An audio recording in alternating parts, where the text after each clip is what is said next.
Tous les jours, dès 16h, Historiquement vous raconte l'histoire sans se la raconter. Vous prenez toujours votre voix vraiment virile à ce moment de l'émission. Non, je vais vous dire pourquoi. Parce que elle nous raconte des histoires où elle va toujours plus vite, plus haut, plus fort. Oh. C'est le moment, si vous voulez, d'une tension extrême. Situs, Altus, Fortus. Très sexuel, oui. C'est Clémentine Portier-Kaltenbach. Et justement, aujourd'hui, Clémentine, on part aux Jeux Olympiques.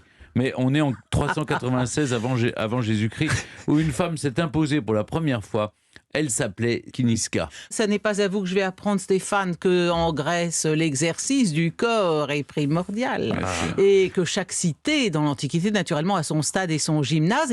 Et pendant 1000 ans, les cités grecques, tous les 4 ans, des cités qui étaient très souvent ennemies, mais tous les 4 ans, elles remisaient leur glaive au vestiaire pour célébrer à Olympie le temps d'une trêve sacrée, l'harmonie entre les hommes et l'hellénisme fédérateur. Oui, ça s'appelle les Jeux Olympiques. Et durant les Jeux Olympiques, le saviez-vous, les seules femmes tolérées dans l'enceinte sont les petites filles et la prêtresse de la déesse Déméter.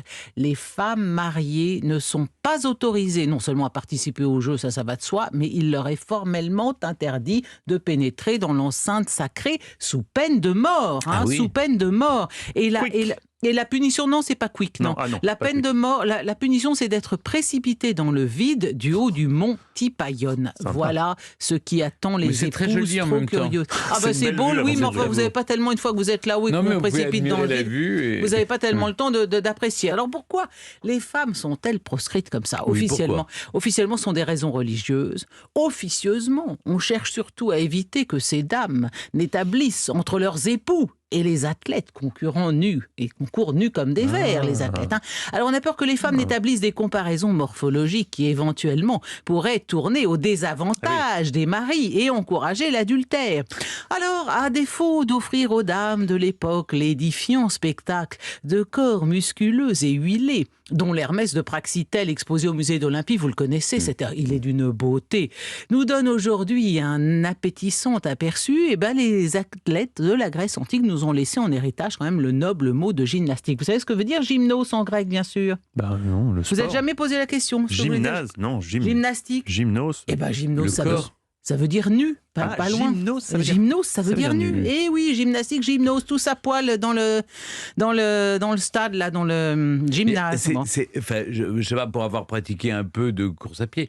Vous avez pratiqué un peu de course à pied, Stéphane? C'est pas pratique de courir tout nu. Voilà, c'est ça que vous voulez nous dire. De faire du sport nu, c'est pas pratique. Pas pratique du tout, non. Ça doit pas être très agréable. De la danse classique non plus, d'ailleurs. Ça tape, oui. Donc comment on fait? On est, écoutez, je sais pas, moi j'ai pas assisté aux Jeux Olympiques. Et les lutteurs, par exemple, les lutteurs, vous pouvez pas lutter.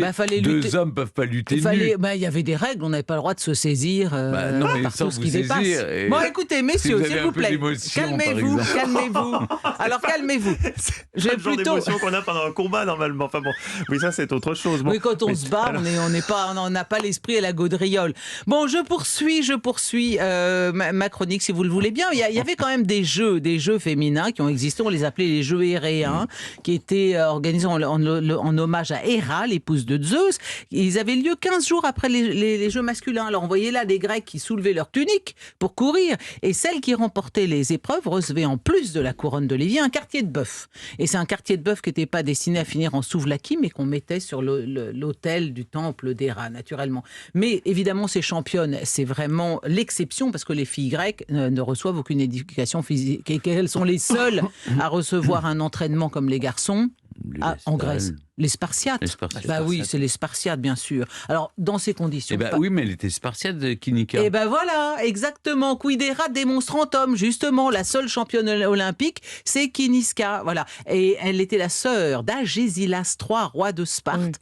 Et donc, à 2 reprises, en 396 puis en 392 avant Jésus-Christ, elle va remporter la plus belle couronne des JO, celle qui se gagne le dernier jour des Jeux. Et laquelle est-ce? Je vous renvoie à Bénure, c'est la course de chars.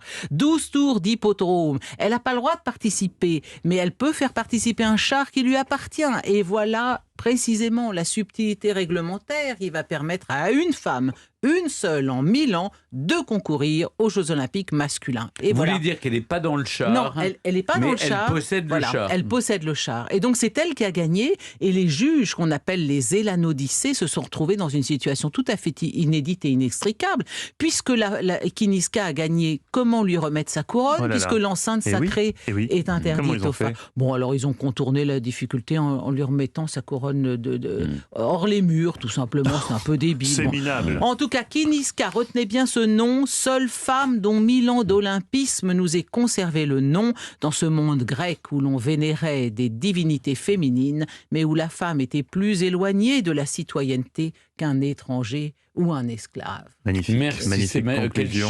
Quelle chute, Clémentine. En parlant de chute, vous avez participé, vous, à une course de chars dans une reconstitution historique, oui, non, absolument. Oui. Vous étiez nu, parce que sinon c'était pas très réglementaire. Oui, j'étais pas nu. Vous n'étiez pas nu. Non. Mais par contre, il y avait un centurion qui avait une combinaison, quoi. Enfin, tout ça s'est passé dans les arènes d'Arles. Un centurion en combinaison.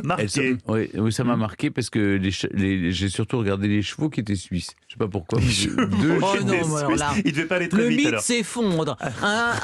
Écoutez, Clémentine. Un centurion en combinaison avec des chevaux suisses. Ça, c'est le service public. C'est ça, on fait avec ce qu'on a. Merci, Clémentine.